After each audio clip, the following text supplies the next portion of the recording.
We're going to be keeping an eye on the skies as we go through the rest of your afternoon and evening. Showers and thunderstorms will develop, and some of those storms may become strong to severe. It's also going to be windy through the rest of the afternoon as well. Highs mainly in the 60s and 70s, but again, the big concern is going to be that threat for stronger thunderstorms even into the first part of your night.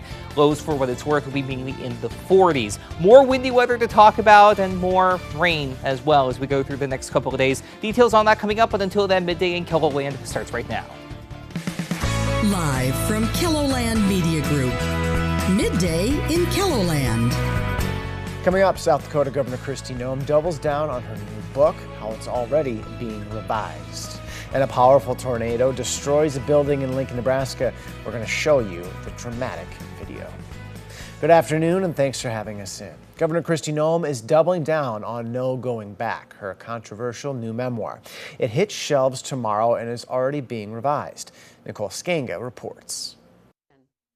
South Dakota Republican Governor Kristi Noem is defending her book, No Going Back, which drew early criticism over a passage about killing her own dog. This book is filled with painful, vulnerable stories. Speaking on CBS Mornings, the governor said she shot her 14-month-old wire-haired pointer because it was a threat. Every state in the country has a law that allows what I did. When you have an animal that you, as a mom, you have to decide, do I choose the safety of my children over an aggressive animal that attacks people? The conservative politician was less forthcoming about another anecdote in the book where she recalled meeting North Korean dictator Kim Jong-un. The publisher posted on social media that the passage is being removed, but Noem wouldn't clarify whether the encounter actually occurred. It's a simple question. Did you or did you not meet with Kim Jong-un? That's the answer that I have for you, is that it will be adjusted, and as soon as I became aware of it, that content was removed. Noem hit back at former UN ambassador and GOP presidential candidate Nikki Haley over differing characterizations of a phone call between them. She's the person who said, I'm never going to run against Donald Trump, and then runs against Donald Trump and says one thing and then does another. It's pretty consistent. Previously mentioned on short lists as Donald Trump searches for a running mate, it's unclear how Noem's book has impacted her vice presidential prospects. Nicole Skanga, CBS News, Washington. A Colorado Republican group says it canceled a fundraiser for Noem last weekend over safety concerns.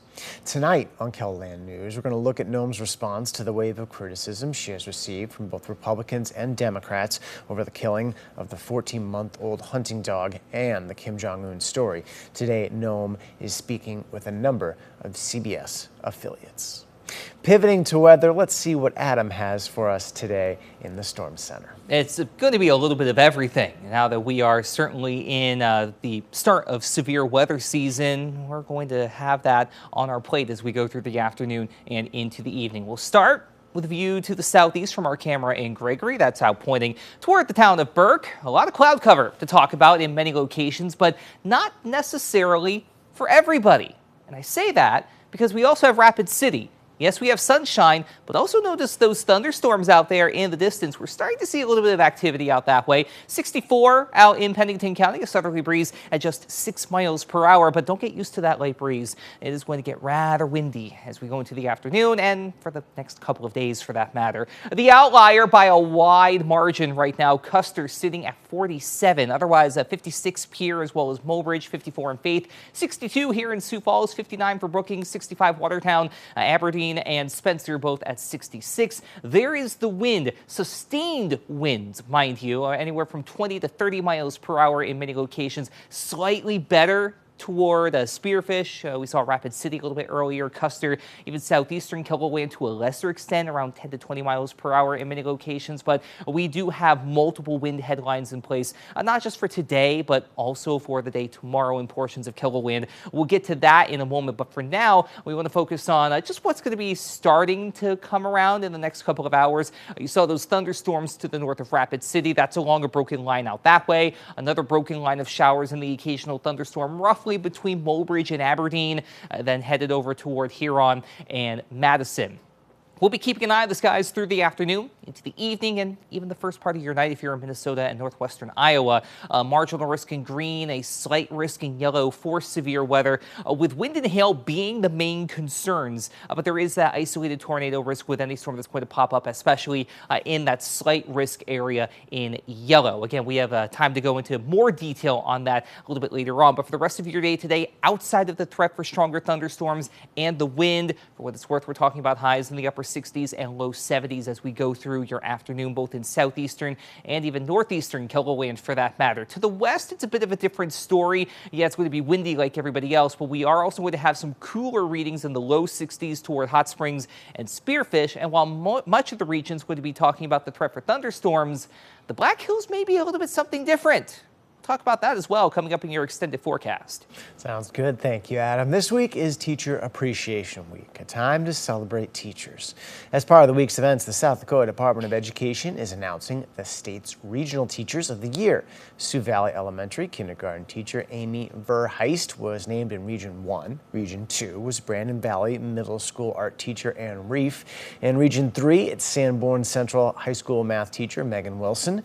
Gettysburg School District PE and math teacher Christy Saltzman was named for Region 4, and in Region 5, second grade teacher at West Elementary in Spearfish, Michelle Abbott. The panel will select one of these finalists for the 2025 South Dakota Teacher of the Year.